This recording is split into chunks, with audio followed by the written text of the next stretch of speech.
نحمده ونصلي على رسوله الكريم اما بعد فاعوذ باللہ من الشیطان الرجیم بسم اللہ الرحمن الرحیم۔ زوم کلاس کی سبھی ساتھیوں کو السلام علیکم ورحمۃ اللہ وبرکاتہ۔ الرحمہ اسلامک سینٹر کی جانب سے الحمدللہ ہم دورہ قرآن کے 9 پارے کمپلیٹ کر چکے ہوئے ہیں۔ آج انشاءاللہ تبارک و تعالی ہم پارہ نمبر 10 پڑھیں گے۔ اس دعا کے ساتھ آغاز کرتی ہوں کہ اللہ تبارک و تعالی ہمارے سینوں کو اسلام کے لیے کھول دیں۔ ہم جو کچھ بھی پڑھیں، سیکھیں، سمجھیں، اللہ تعالیٰ اس پر عمل کرنے کی توفیق عطا فرمائیں، آمین۔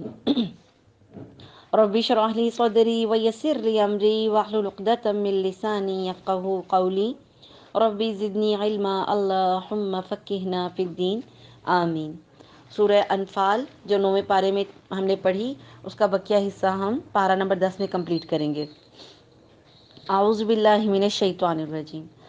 جان لو کہ تم جس قسم کی جو کچھ غنیمت حاصل کرو، اس میں سے 5واں حصہ تو اللہ کا ہے اور رسول کا اور قرابت داروں کا اور یتیموں اور مسکینوں کا اور مسافروں کا، اگر تم اللہ پر ایمان لائے ہو اور اس چیز پر جو ہم نے اپنے بندے پر اس دن اتارا ہے، جو دن حق و باطل کی جدائی کا تھا، جس دن 2 فوجیں بھڑ گئی تھیں۔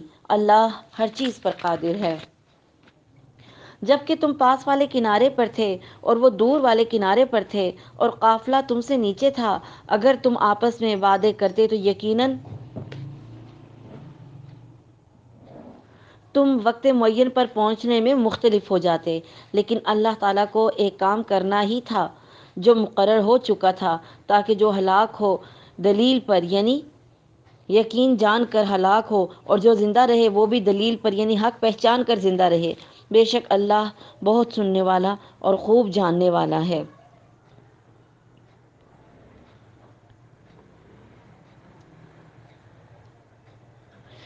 جبکہ اللہ تعالیٰ نے تجھے تیرے خواب میں ان کی تعداد کم دکھائی، اور اگر ان کی زیادتی دکھاتا تو تم بزدل ہو جاتے اور اس کام کے بارے میں آپس میں اختلاف کرتے، لیکن اللہ تعالیٰ نے بچا لیا، وہ دلوں کے رازوں سے خوب واقف ہے۔ جبکہ اس نے بوقت ملاقات انہیں تمہاری نگاہوں میں بہت کم دکھائے اور تمہیں ان کی نگاہوں میں کم دکھائے، تاکہ اللہ تعالیٰ اس کام کو انجام تک پہنچا دے کہ جو کرنا ہی تھا، اور سب کام اللہ ہی کی طرف پھیرے جاتے ہیں۔ یعنی یہ کہ ان کو کم اس لیے دکھایا کہ مسلمانوں کے حوصلے بلند ہو، اور کافر کو اس لیے کم دکھایا تاکہ کافر بھی تم سے خوف کھا کر پیچھے نہ ہٹیں۔ ٹھیک ہے، پہلا واقعہ خواب کا تھا اور یہ دکھلانا عین قتال کے وقت تھا، جیسے کہ الفاظ قرآنی سے واضح ہے۔ یعنی جب باقاعدہ جنگ کا آغاز ہوا تو پھر دونوں کو ایک دوسرے کو کم دکھائی دیے۔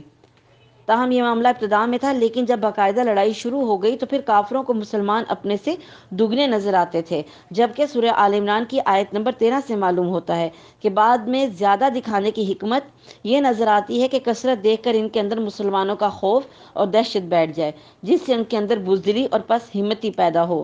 جبکہ اس کے برعکس پہلے کم دکھانے میں حکمت یہ تھی کہ وہ لڑنے سے گریز نہ کریں۔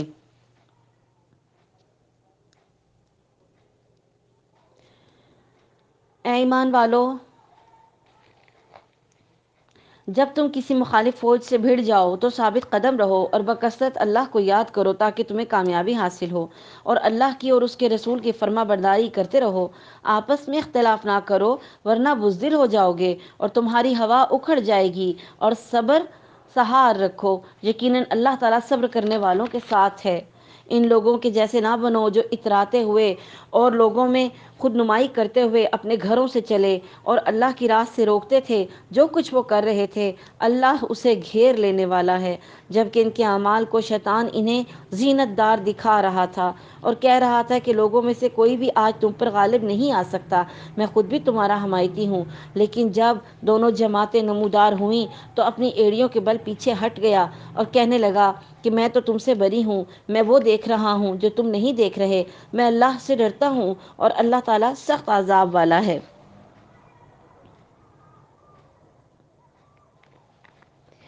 مشرکین مکہ جب مکہ سے روانہ ہوئے تو انہیں اپنے حریف قبیلے بنی بکر بن کنانہ سے اندیشہ تھا کہ وہ پیچھے سے انہیں نقصان نہ پہنچائے۔ چنانچہ شیطان سراقہ بن مالک کی صورت بنا کر آیا، یعنی اوریجنل طور پر شیطان جو تھا وہ ایک سردار کا روپ دھار کر آیا جو بنی بکر بن کنانہ کے سردار تھے، اور انہیں نہ صرف فتح اور غلبے کی بشارت دی بلکہ اپنی حمایت کا بھی پورا یقین دلایا۔ لیکن جب فرشتوں کو دیکھا کہ اللہ کی مدد کے لیے اللہ کی مدد آئی ہے فرشتوں کے ذریعے، تو ایڑیوں کے بل بھاگ گیا اور اس نے یہ جملہ کہا کہ میں تو بری ہوں، جو میں دیکھ رہا ہوں وہ تم نہیں دیکھتے، اور میں اللہ سے ڈرتا ہوں اور اللہ تعالیٰ سخت عذاب دینے والا ہے۔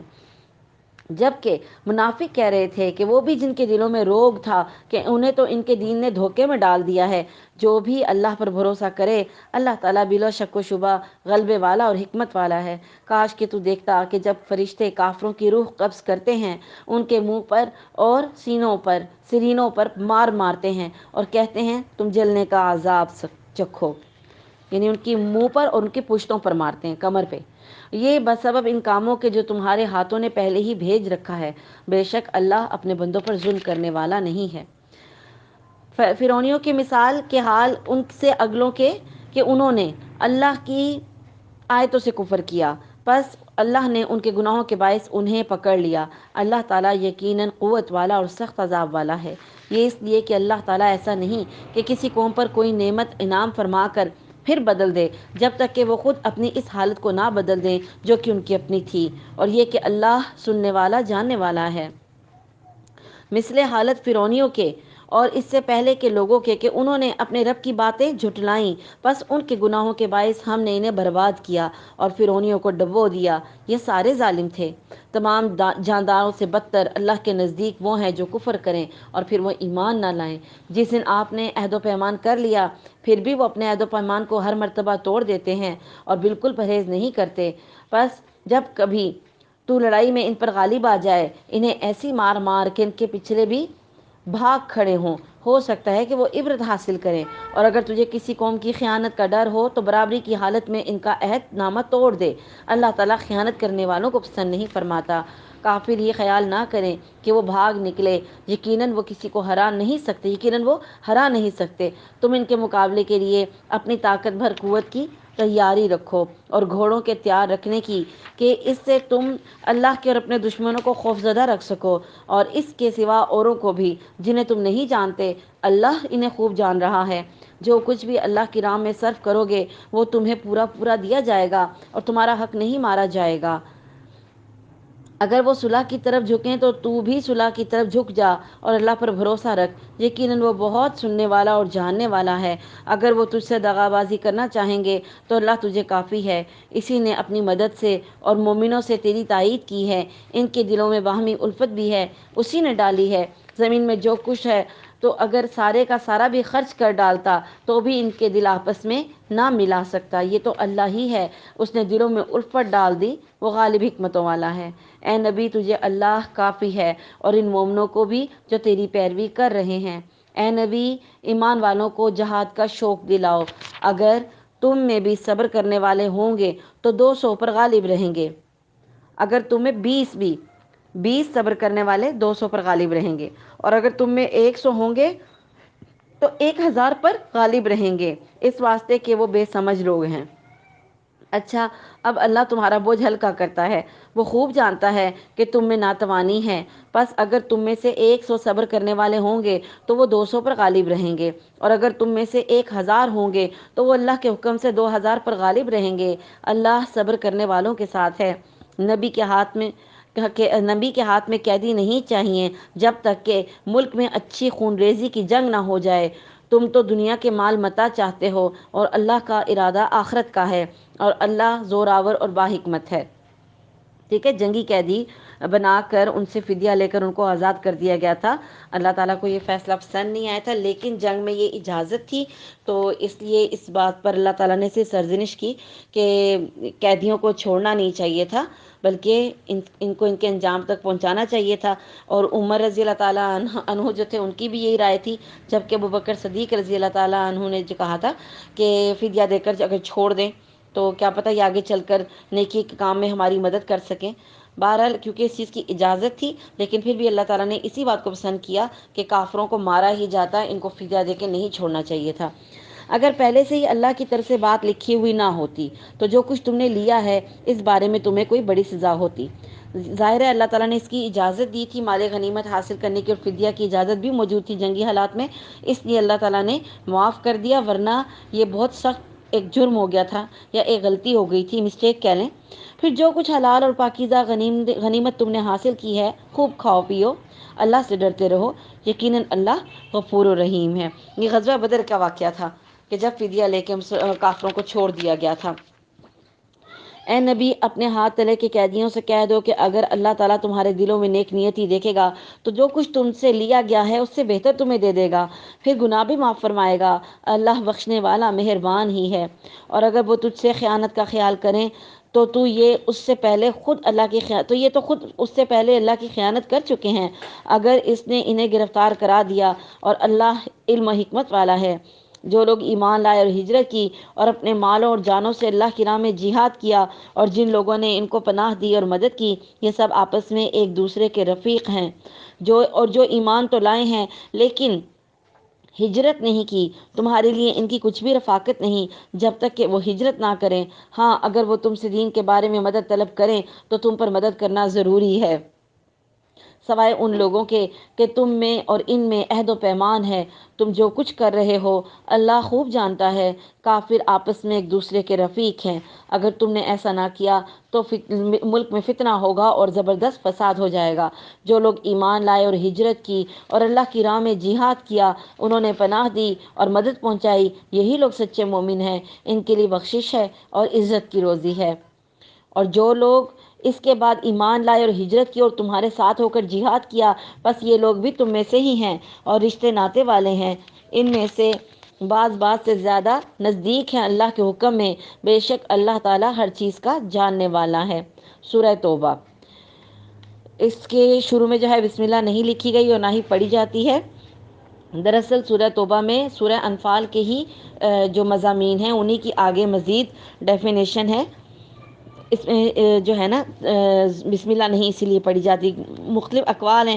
قرآن مجید کی واحد صورت ہے جس کے آغاز میں بسم اللہ الرحمن الرحیم درج نہیں ہے۔ اس کی متعدد وجوہات کتب تفسیر میں موجود ہیں، لیکن زیادہ صحیح بات یہی معلوم ہوتی ہے کہ سورہ انفال اور سورہ توبہ ان دونوں کے مضامین میں بڑی یکسانیت پائی جاتی ہے۔ یہ سورت گویا سورہ انفال کا ہی بقیہ حصہ ہے۔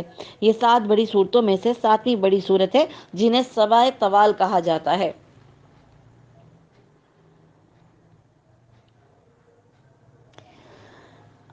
جی، اور یہ بھی مدنی صورت ہے۔ اللہ اور اس کے رسول کی جانب سے بیزاری کا اعلان ہے ان مشرکوں کے بارے میں جن سے تم نے عہد و پیمان کیا تھا۔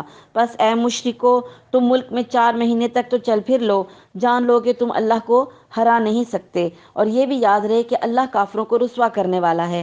اللہ اور اس کے رسول کی طرف سے لوگوں کو بڑے حج کے دن صاف اطلاع ہے کہ اللہ مشرکوں سے بیزار ہے اور اس کا رسول بھی۔ اگر اب بھی تم توبہ کر لو تو تمہارے حق میں بہتر ہے، اور اگر تم روگردانی کرو تو جان لو کہ تم اللہ کو ہرا نہیں سکتے، اور کافروں کو دکھ کی مار کی خبر پہنچا دیجئے، سوائے ان مشرکوں کے جن سے تمہارا معاہدہ ہو چکا ہے اور انہوں نے تمہیں ذرا سا بھی نقصان نہیں پہنچایا، نہ کسی کی تمہارے خلاف مدد کی ہے۔ تم بھی ان کے معاہدے کی مدت ان کے ساتھ پوری کرو، اللہ تعالیٰ پرہیزگاروں کو دوست رکھتا ہے۔ پھر حرمت والے مہینوں کے گزرتے ہی مشرکوں کو جہاں پاؤ قتل کرو، انہیں گرفتار کرو، ان کا محاصرہ کر لو اور ان کی طاق میں ہر گھاٹی میں جا بیٹھو۔ ہاں اگر وہ توبہ کرنے اور نماز کے پابند ہو جائیں اور زکوٰۃ ادا کرنے لگیں تو ان کی راہیں چھوڑ دو، یقیناً اللہ تعالیٰ بخشنے والا مہربان ہے۔ اگر مشرکوں میں سے کوئی تجھ سے پناہ طلب کرے تو اسے پناہ دے دے یہاں تک کہ وہ کلام اللہ سن لے، پھر اسے اپنے جائے امن تک پہنچا دے، یہ اس لیے کہ یہ لوگ بے علم ہیں۔ مشرکوں کے لیے عہد اللہ اور اس کے رسول کے نزدیک کیسے رہ سکتا ہے، سوائے ان کے جن سے تم نے عہد و پیمان مسجد حرام کے پاس کیا ہے۔ جب تک وہ لوگ تم سے معاہدہ نبھائیں تم بھی ان سے وفاداری کرو، اللہ تعالیٰ متقیوں سے محبت رکھتا ہے۔ ان کے وعدوں کا کیا اعتبار، ان کا اگر تم پر غلبہ ہو جائے تو نہ یہ قرابت داری کا خیال کریں اور نہ عہد و پیمان کا۔ اپنی زبانوں سے تو تمہیں یہ پرچا رہے ہیں لیکن ان کے دل نہیں مانتے اور ان میں اکثر تو فاسق ہیں۔ انہوں نے اللہ کی آیتوں کو بہت کم قیمت پر بیچ ڈالا اور اس کی راہ سے روکا، بہت برا ہے جو یہ کر رہے ہیں۔ یہ تو کسی مسلمان کے حق میں کسی رشتہ داری کا یا عہد کا مطلق لحاظ نہیں کرتے، یہ ہیں ہی حد سے گزرنے والے۔ اب بھی اگر یہ توبہ کر لیں اور نماز کے پابند ہو جائیں اور زکوٰۃ دیتے رہیں تو تمہارے دینی بھائی ہیں۔ ہم تو جاننے والوں کے لیے اپنی آیتیں کھول کھول کر بیان کر رہے ہیں۔ اگر یہ لوگ عہد و پیمان کے بعد بھی اپنی قسموں کو توڑ دیں اور تمہارے دین میں طعنہ زنی کریں تو تم بھی ان سرداران کفر سے بھڑ جاؤ اور ان کی قسمیں کوئی چیز نہیں، ممکن ہے اس طرح وہ بھی باز آ جائیں۔ تم ان لوگوں کی سرکوبی کے لیے کیوں تیار نہیں ہوتے جنہوں نے اپنی قسموں کو توڑ دیا اور پیغمبر کو جیلا وطن کرنے کی فکر میں ہیں، اور خود ہی اول بار انہوں نے تم سے چھیڑ کی ہے؟ کیا تم ان سے ڈرتے ہو؟ اللہ ہی سے زیادہ مستحق ہے کہ تم اس کا ڈر رکھو، بشرطیکہ کہ تم ایمان والے ہو۔ ان سے تم جنگ کرو، اللہ تعالیٰ انہیں تمہارے ہاتھوں عذاب دے گا، انہیں ذلیل و رسوا کرے گا، تمہیں ان پر مدد دے گا اور مسلمانوں کے کلیجے ٹھنڈے کرے گا اور ان کے دل کا غم و غصہ دور کرے گا، اور وہ جس کی طرف چاہتا ہے رحمت سے توجہ فرماتا ہے۔ اللہ جانتا ہے، وہ حکمت والا ہے۔ کیا تم یہ سمجھے بیٹھے ہو کہ تم چھوڑ دیے جاؤ گے، حالانکہ اب تک اللہ نے تم میں سے انہیں ممتاز نہیں کیا جو مجاہد ہیں اور جنہوں نے اللہ کے اور اس کے رسول کے اور مومنوں کے سوا کسی کو ولی دوست نہیں بنایا۔ اللہ خوب خبردار ہے جو کچھ تم کر رہے ہو۔ لائق نہیں ہے کہ مشرک اللہ تعالیٰ کی مسجدوں کو آباد کریں، اس حال میں کہ وہ خود اپنے کفر کے آپ ہی گواہ ہیں۔ ان کے اعمال غارت و اکارت ہیں اور وہ دائمی طور پر جہنمی ہیں۔ اللہ کی مسجدوں کی رونق اور آبادی میں تو ان کے حصے میں ہے جو اللہ پر اور قیامت کے دن پر ایمان رکھتے ہیں، نمازوں کے پابند ہیں، زکوٰۃ دیتے ہیں، اللہ کے سوا کسی سے نہیں ڈرتے۔ توقع ہے کہ یہی لوگ یقیناً ہدایت یافتہ ہیں۔ کیا تم نے حاجیوں کو پانی پلا دینا اور مسجد حرام کی خدمت کرنا اس کے برابر کر دیا کہ جو اللہ پر اور آخرت کے دن پر ایمان لائے اور اللہ کی راہ میں جہاد کیا؟ یہ اللہ کے نزدیک برابر کے نہیں۔ اللہ تعالیٰ ظالموں کو ہدایت نہیں کرتا۔ جو لوگ ایمان لائے، ہجرت کی، اللہ کی راہ میں اپنے مال اور اپنی جان سے جہاد کیا، وہ اللہ کے ہاں بہت بڑے مرتبے والے ہیں اور یہی لوگ مراد پانے والے ہیں۔ انہیں ان کا رب خوشخبری دیتا ہے اپنی رحمت کی اور رضامندی کی اور جنتوں کی، ان کے لیے وہاں دائمی نعمت ہے، وہاں یہ ہمیشہ رہنے والے ہیں۔ اللہ کے پاس یقیناً بہت بڑے ثواب ہیں۔ اے ایمان والو، اپنے باپوں کو اور اپنے بھائیوں کو دوست نہ بناؤ اگر وہ کفر کو ایمان سے زیادہ عزیز رکھیں۔ تم میں سے جو بھی ان سے محبت رکھے گا وہ پورا گنہگار ظالم ہے۔ آپ کہہ دیجئے، اگر تمہارے باپ اور تمہارے بیٹے اور تمہارے بھائی اور تمہاری بیویاں اور تمہارے کنبے قبیلے اور تمہارے کمائے ہوئے مال اور وہ تجارت جس کی کمی سے تم ڈرتے ہو اور حویلیاں جنہیں تم پسند کرتے ہو، اگر یہ تمہیں اللہ سے، اس کے رسول سے اور اس کی راہ میں جہاد سے بھی زیادہ عزیز ہیں تو تم انتظار کرو کہ اللہ تعالیٰ اپنا عذاب لے آئے۔ اللہ تعالیٰ فاسقوں کو ہدایت نہیں دیتا۔ یقیناً اللہ تعالیٰ نے بہت سے میدانوں میں تمہیں فتح دی ہے، اور حنین کی لڑائی والے دن بھی، جب کہ تمہیں اپنی کثرت پر ناز ہو گیا تھا لیکن اس سے تمہیں کوئی فائدہ نہ ہوا، بلکہ زمین باوجود اپنی کشادگی کے تم پر تنگ ہو گئی۔ پھر تم پیٹ پھیر کر مڑ گئے۔ پھر اللہ نے اپنی طرف سے تسکین اپنے نبی پر اور مومنوں پر اتاری اور اپنے وہ لشکر بھیجے جنہیں تم دیکھ نہیں رہے تھے، اور کافروں کو پوری سزا دی۔ ان کفار کا یہی بدلہ ہے۔ پھر اس کے بعد بھی جس پر اللہ تعالیٰ چاہے اپنی رحمت کی توجہ فرمائے گا، اللہ ہی بخشش و مہربانی کرنے والا ہے۔ اے ایمان والو، بے شک مشرک بالکل ہی ناپاک ہیں، وہ اس سال کے بعد مسجد حرام کے پاس بھی نہ پھٹکنے پائیں۔ اگر تمہیں مفلسی کا خوف ہے تو اللہ تعالیٰ تمہیں دولت مند کر دے گا اپنے فضل سے، اگر چاہے۔ اللہ علم و حکمت والا ہے۔ ان لوگوں سے لڑو جو اللہ پر اور قیامت کے دن پر ایمان نہیں لاتے، جو اللہ اور اس کے رسول کی حرام کردہ شے کو حرام نہیں سمجھتے اور نہ دین حق کو قبول کرتے ہیں۔ ان لوگوں میں سے جنہیں کتاب دی گئی ہے، یہاں تک کہ وہ ذلیل و خوار ہو کر اپنے ہاتھوں سے جزیہ ادا کریں۔ یہود کہتے ہیں کہ عزیر اللہ کا بیٹا ہے، اور نصرانی کہتے ہیں کہ مسیح اللہ کا بیٹا ہے۔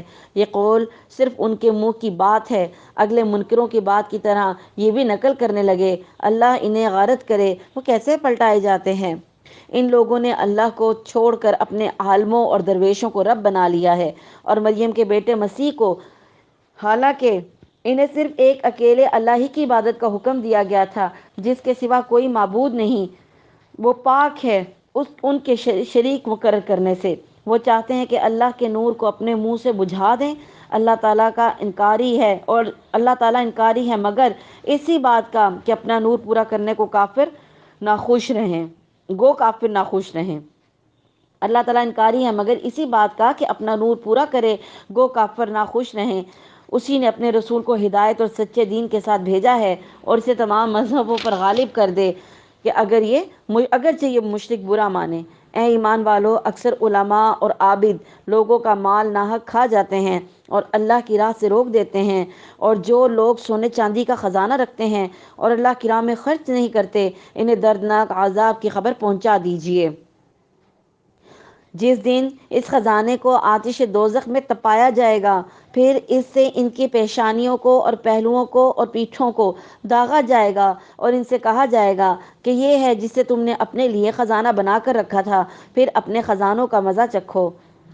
مہینوں کی گنتی اللہ کے نزدیک کتاب اللہ میں 12 کی ہے۔ اسی دن جب سے آسمان اور زمین کو اس نے پیدا کیا ہے، ان میں سے 4 حرمت والے اور ادب والے ہیں۔ یہی درست دین ہے۔ تم ان مہینوں میں اپنی جانوں پر ظلم نہ کرو اور تم تمام مشرکوں سے جہاد کرو جیسے کہ وہ تم سب سے لڑتے ہیں، اور جان رکھو کہ اللہ تعالیٰ متقیوں کے ساتھ ہے۔ مہینوں کا آگے پیچھے کر دینا کفر کی زیادتی ہے۔ اس سے وہ لوگ گمراہی میں ڈالے جاتے ہیں جو کافر ہیں۔ ایک سال تو اسے حلال کر لیتے ہیں اور ایک سال اسی کو حرمت والا کر لیتے ہیں۔ اگر اللہ نے جو حرمت رکھی ہے اس کے شمار میں تم موافقت کر لیں، پھر اسے حلال بنا لیں جسے اللہ نے حرام کیا ہے، انہیں ان کے برے کام بھلے دکھائی دینے لگے اور قوم کفار کو اللہ رہنمائی نہیں کرتا۔ اے ایمان والو، تمہیں کیا ہو گیا ہے کہ جب تم سے کہا جاتا ہے کہ چلو اللہ کے راستے میں کوچ کرو تو تم زمین سے لگے جاتے ہو؟ کیا تم آخرت کے عوض دنیا کی زندگانی پر ہی ریجھ گئے ہو؟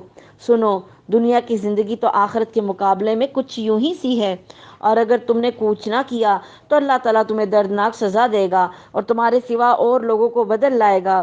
تم اللہ تعالیٰ کو کوئی نقصان نہیں پہنچا سکتے، اللہ ہر چیز پر قادر ہے۔ اگر ان نبی کی مدد نہ تم نے کی تو اللہ تعالیٰ ہی نے ان کی مدد کی اس وقت جب کہ انہیں کافروں نے دیش سے نکال دیا تھا، اور دو میں سے دوسرا جبکہ وہ دونوں غار میں تھے، یعنی نبی کریم صلی اللہ علیہ وسلم ہجرت کے وقت جب غار ثور میں تھے اور ابو بکر صدیق رضی اللہ تعالیٰ عنہ کے ساتھ تھے، اور جب یہ اپنے ساتھی سے کہہ رہے تھے، جبکہ دوسرا دونوں غار میں تھے اور وہ اپنے ساتھی سے کہہ رہے تھے غم نہ کر، اللہ ہمارے ساتھ ہے۔ پھر جناب باری نے اپنی طرف سے تسکین ان پر نازل کی اور ان لشکروں سے ان کی مدد کی جنہیں تم نے دیکھا ہی نہیں۔ اس نے کافروں کی بات پست کر دی، اور بلند اور عزیز تو اللہ کا کلمہ ہی ہے۔ اللہ غالب اور حکمت والا ہے۔ نکل کھڑے ہو جاؤ، ہلکے پھلکے ہو کر بھی اور بھاری بھرکم ہو کر بھی، اور راہ رب میں اپنے مال اور جان سے جہاد کرو، یہی تمہارے لیے بہتر ہے اگر تم میں علم ہو۔ اگر جلد وصول ہونے والا مال و اسباب ہوتا اور ہلکا سا سفر ہوتا تو یہ ضرور آپ کے ساتھ ہو لیتے، لیکن ان پر تو دوری اور دراز کی مشکلیں پڑ گئیں۔ اب تو یہ اللہ کی قسمیں کھائیں گے کہ اگر ہم میں قوت اور طاقت ہوتی تو ہم یقیناً آپ کے ساتھ نکلتے۔ یہ اپنی جانوں کو خود ہی ہلاکت میں ڈال رہے ہیں۔ ان کا جھوٹا ہونے کا سچا علم صرف اللہ ہی کو ہے۔ اللہ تجھے معاف فرما دے، تو نے انہیں کیوں اجازت دے دی بغیر اس کے کہ تیرے سامنے سچے لوگ کھل جائیں، اور تو جھوٹے لوگوں کو بھی جان لے۔ اللہ پر قیامت کے دن پر ایمان رکھنے والے تو مالی اور جانی جہاد سے رک رہنے کی کبھی بھی تجھ سے اجازت طلب نہیں کریں گے، اور اللہ تعالیٰ پرہیزگاروں کو خوب جانتا ہے۔ یہ اجازت تو تجھ سے وہی طلب کرتے ہیں جنہیں نہ اللہ پر ایمان ہے نہ آخرت کے دن کا یقین ہے، جن کے دل شک میں پڑے ہوئے ہیں اور وہ اپنے شک میں ہی سرگرداں ہیں۔ اگر ان کا ارادہ جہاد کے لیے نکلنے کا ہوتا تو وہ اس سفر کے لیے سامان کی تیاری رکھتے، لیکن اللہ کو ان کا اٹھنا پسند ہی نہ تھا، اس لیے انہیں حرکت سے ہی روک دیا اور کہہ دیا کہ تم بیٹھنے والوں کے ساتھ بیٹھے ہی رہو۔ اگر یہ تم میں مل کر نکلتے بھی تو تمہارے لیے سوائے فساد کے اور کوئی چیز نہ بڑھاتے، بلکہ تمہارے درمیان خوب گھوڑے دوڑا دیتے اور تم میں فتنے ڈالنے کی تلاش میں رہتے۔ ان کے ماننے والے خود تم میں موجود ہیں اور اللہ ان ظالموں کو خوب جانتا ہے۔ یہ تو اس سے پہلے بھی فتنے کی تلاش کرتے رہے ہیں اور تیرے لیے کاموں کو الٹ پلٹ کرتے رہے ہیں، یہاں تک کہ حق آ پہنچا اور اللہ کا حکم غالب آ گیا، باوجود یہ کہ وہ ناخوشی میں رہے۔ اور ان میں کوئی تو کہتا ہے کہ مجھے اجازت دے دیجئے، مجھے فتنے میں نہ ڈالیے۔ آگاہ رہو، وہ تو فتنے میں پڑ چکے ہیں اور یقیناً دوزخ کافروں کو گھیر لینے والی ہے۔ آپ کو اگر کوئی بھلائی مل جائے تو انہیں برا لگتا ہے، اور اگر کوئی برائی پہنچ جائے تو یہ کہتے ہیں ہم نے تو اپنا معاملہ پہلے سے ہی درست کر لیا تھا، پھر تو بڑے ہی اتراتے ہوئے لوٹتے ہیں۔ یعنی منافقین کا ذکر ہے کہ جہاد میں جاتے نہیں ہیں اور پھر بڑے خوش ہوتے ہیں اگر مسلمانوں کے لیے کوئی ایسا کام ہو جاتا ہے جو نقصان والا ہو، تو اپنے اس فیصلے پر اتراتے پھرتے ہیں کہ شکر ہے ہم گئے نہیں۔ اور جب کوئی مال غنیمت آتا ہے تو پھر ان کے ساتھ شامل ہوتے ہیں کہ ہم آپ کے ساتھ تھے اور جنگ میں نہ جانے کے مختلف بہانے تراشتے تھے۔ آپ کہہ دیجئے کہ ہمیں سوائے اللہ کے ہمارے حق میں لکھے ہوئے کہ کوئی چیز پہنچ نہیں سکتی، اور ہمارا کارساز اور مولا وہی اللہ ہے۔ مومنوں کو تو اللہ کی ذات پاک پر ہی پورا بھروسہ کرنا چاہیے۔ کہہ دیجئے کہ تم ہمارے بارے میں جس چیز کا انتظار کر رہے ہو وہ بھلائیوں میں سے ایک ہے، اور ہم تمہارے حق میں اس کا انتظار کرتے ہیں، یا تو اللہ تعالیٰ اپنے پاس سے کوئی سزا تمہیں دے دے یا ہمارے ہاتھوں سے۔ بس ایک طرف تم منتظر رہو اور دوسری طرف تمہارے ساتھ ہم بھی منتظر ہیں۔ اور کہہ دیجئے تم خوشی یا ناخوشی کسی طرح بھی خرچ کرو، قبول تو ہرگز نہیں کیا جائے گا، یقیناً تم لوگ فاسق ہو۔ کوئی سبب ان کے خرچ کرنے کی قبولیت کے نہ ہونے کا اس کے سوا نہیں کہ یہ اللہ اور اس کے رسول کے منکر ہیں اور بڑی کاہلی سے ہی نماز کو آتے ہیں اور برے دل سے خرچ کرتے ہیں۔ یہ منافقین کی علامات ہے کہ نماز بھی سستی سے پڑھتے ہیں اور برے دل سے کام کرتے ہیں، جو بھی کام کرتے ہیں خرچ کرتے ہیں۔ بس آپ کو ان کے مال اور اولاد تعجب میں نہ ڈال دیں۔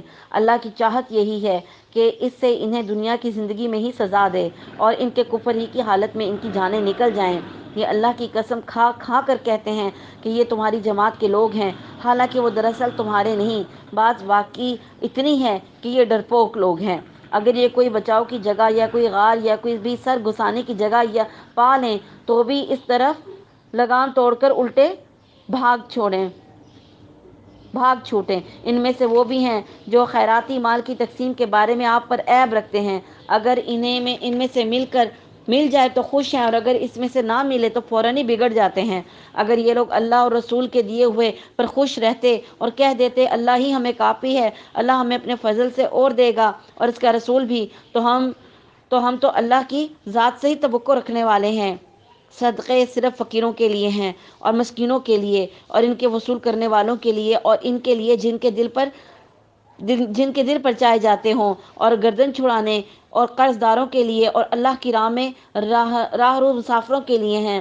فرض ہیں اللہ کی طرف سے اور اللہ علم و حکمت والا ہے۔ اور ان میں سے وہ بھی ہیں جو پیغمبر کو ایذا دیتے ہیں اور کہتے ہیں کہ کان کا کچا ہے۔ آپ کہہ دیجئے وہ کان تمہارے بھلے کے لیے ہے۔ وہ اللہ پر یقین رکھتا ہے اور مسلمانوں کی بات کا یقین کرتا ہے، اور تم میں سے جو اہل ایمان ہیں یہ ان کے لیے رحمت ہے۔ رسول اللہ صلی اللہ علیہ وآلہ وسلم کو جو لوگ ایذا دیتے ہیں ان کے لیے دکھ کی مار ہے۔ محض تمہیں خوش کرنے کے لیے تمہارے سامنے اللہ کی قسمیں کھا جاتے ہیں، حالانکہ اگر یہ ایماندار ہوتے تو اللہ اور اس کا رسول رضامند کرنے کے زیادہ مستحق تھے۔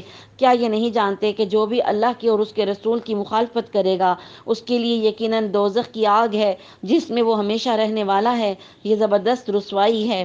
منافقوں کو ہر وقت اس بات کا کھٹکا لگا رہتا ہے کہ کہیں مسلمانوں پر کوئی صورت نہ اترے جو ان کے دلوں کی باتیں انہیں بتلا دے۔ کہہ دیجئے تم مذاق اڑاتے رہو، یقیناً اللہ تعالیٰ اسے ظاہر کرنے والا ہے جس سے تم ڈر کر دبک رہے ہو۔ اگر آپ ان سے پوچھیں تو صاف کہہ دیں گے کہ ہم تو یوں ہی آپس میں ہنس بول رہے تھے۔ کہہ دیجئے کہ اللہ، اس کی آیتیں اور اس کا رسول ہی تمہاری ہنسی مذاق کے لیے رہ گئے ہیں۔ تم بہانے نہ بناؤ، یقیناً تم اپنے ایمان کے بعد بے ایمان ہو گئے۔ اگر ہم تم میں سے کچھ لوگوں کو بھی درگزر کر لیں تو کچھ لوگوں کو ان کے جرم کی سنگین سزا بھی دیں گے۔ تمام منافق مرد عورت آپس میں ایک ہی ہیں، یہ بری باتوں کا حکم دیتے ہیں اور بھلی باتوں سے روکتے ہیں اور اپنی مٹھی بند رکھتے ہیں، یعنی بخیل ہیں۔ یہ اللہ کو بھول گئے ہیں، اللہ نے انہیں بھلا دیا۔ بے شک منافق ہی فاسق اور بد کردار ہیں۔ اللہ تعالیٰ ان منافق مردوں، عورتوں اور کافروں سے جہنم کی آگ کا وعدہ کر چکا ہے جہاں یہ ہمیشہ رہنے والے ہیں، وہی انہیں کافی ہے۔ ان پر اللہ کی پھٹکار ہے اور انہی کے لیے دائمی عذاب ہے۔ مثل ان لوگوں کے جو تم سے پہلے تھے، تم میں سے وہ زیادہ قوت والے تھے اور زیادہ مال و اولاد والے تھے، پس وہ اپنا دینی حصہ برت گئے، پھر تم نے بھی اپنا حصہ برت لیا، جیسے تم سے پہلے لوگ اپنے حصے سے فائدہ مند ہوئے تھے، اور تم نے بھی اسی طرح مذاقانہ بحث کی جیسے کہ انہوں نے کی تھی۔ ان کے اعمال دنیا اور آخرت میں غارت ہو گئے، یہی لوگ نقصان پانے والے ہیں۔ کیا انہیں اپنے سے پہلے لوگوں کی خبریں نہیں پہنچیں؟ قوم نوح اور عاد اور سمود اور قوم ابراہیم اور اہل مدین اور اہل مؤتفقات یعنی الٹی ہوئی بستیوں کے رہنے والے، کہ ان کے پاس ان کے پیغمبر دلیلیں لے کر پہنچے۔ اللہ ایسا نہ تھا کہ ان پر ظلم کرے، بلکہ انہوں نے خود ہی اپنے اوپر ظلم کیا۔